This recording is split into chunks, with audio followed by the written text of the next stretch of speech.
Today, I'd like to address a whistleblower complaint that I received the morning before Emil Beauvais' nomination hearing. That's the complaint that was given to the New York Times for them to report on it the very same morning as the hearing. One group has publicly accused this chairman of the Judiciary Committee of undermining that whistleblower. That group also said, quote, "I used to be a champion of whistleblowers," end of quote. Then the whistleblower and his lawyers took part in a political hit piece on my handling of this situation. And so now, my Democratic colleagues have all of a sudden found whistleblowers to be of benefit to them. Let me be absolutely clear. I appreciate the whistleblower's disclosure being sent to my office. My door is open to anyone.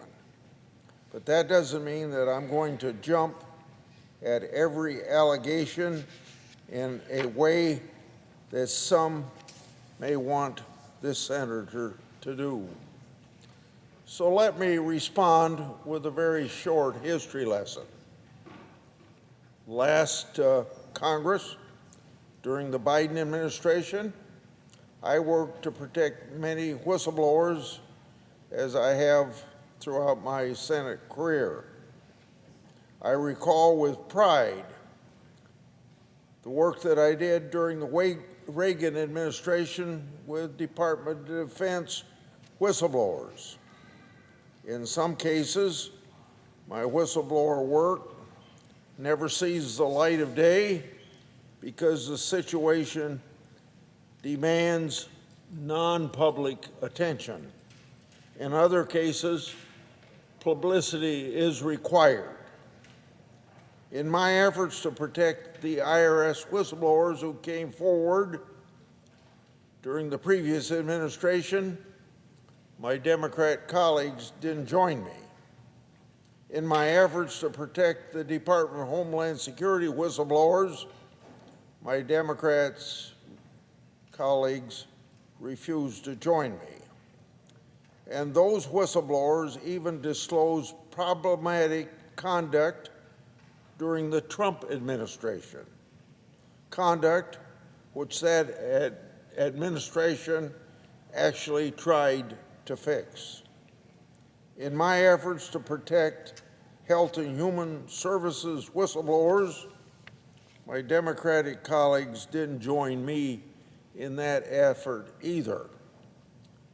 Last year, I hosted 2 oversight roundtables, one on the Biden administration's failure to protect unaccompanied children from trafficking, another on the Biden administration's failure to collect DNA at the border, resulting in Americans being subjected to senseless crimes from illegals. At that roundtable, the witnesses said that Rachel Morin's murder by an illegal could have been prevented had his DNA been taken by the border people as required under law. At both of these roundtables, my whistleblowers testified. On both roundtables, not a single Democrat attended, even though I invited them to come. During Trump's first term, I made a public statement that it appeared the Ukraine complaint followed whistleblower laws. I said that even though I had serious concerns about the complaint's substantive legitimacy, concerns which have been proven right over time. Now, at that particular time, Democrat groups praised me During Trump's first term, I investigated Russian collusion. Then Ranking Member Feinstein joined me in that effort. We and our staffs interviewed Donald Trump Jr. and other Republicans.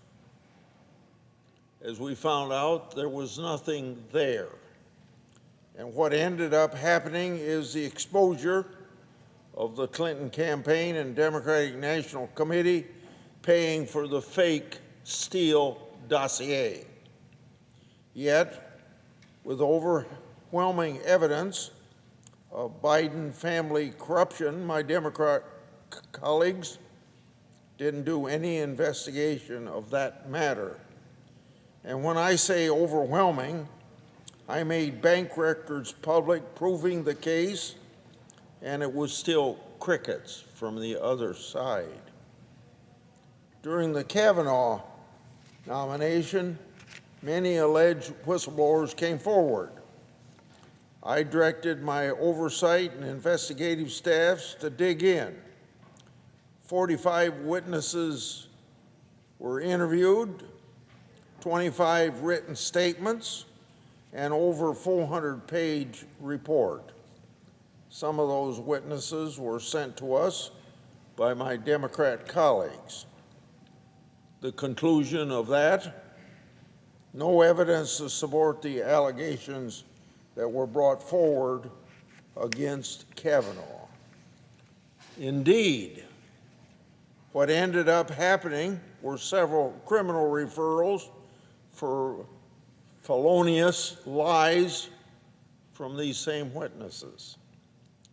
This committee made 4 criminal referrals for materially false statements and obstruction.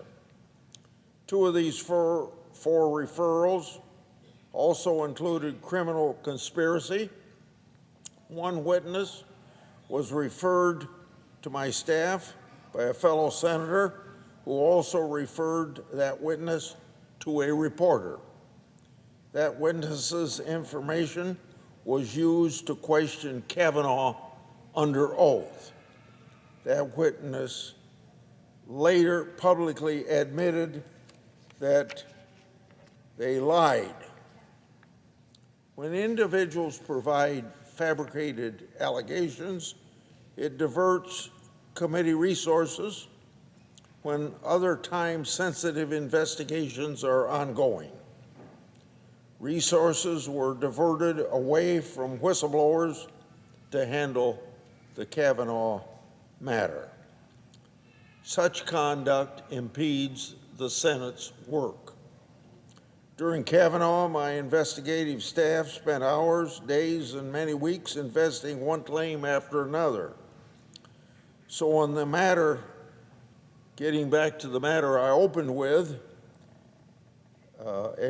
Amos Beauvais, my first question to him at a public hearing was directly about the whistleblower complaint that my staff received the very single day before the hearing.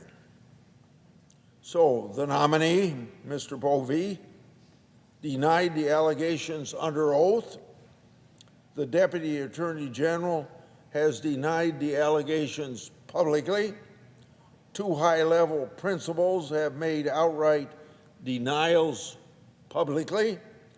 The whistleblower also signed papers acknowledging the Justice Department had complied with court orders. So right now, that's the state of the play. Every day, my office receives many whistleblower cases. My investigative staff studies them and run down the facts.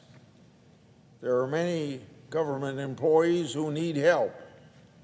And just this year, I've had a lot of success with whistleblowers that were discriminated against, investigated against, maybe fired, maybe put on administrative leave, but in most cases, it was all an attempt to hurt them professionally, besides being out of a job.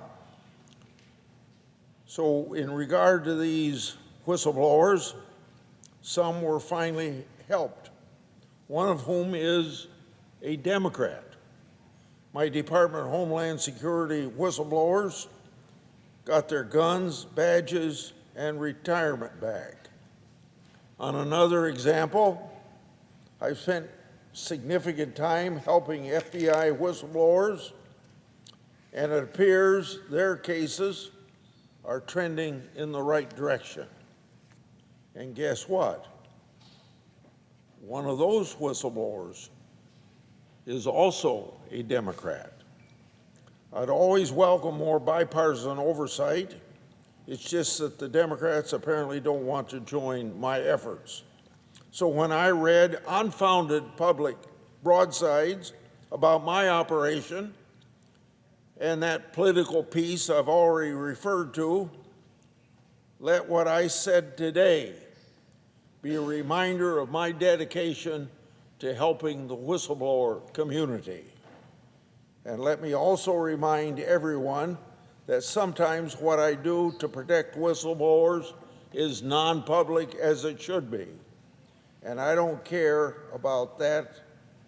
All I care about are the results of helping whistleblowers and bringing attention to the wrongs that the whistleblowers say are wrong within our government.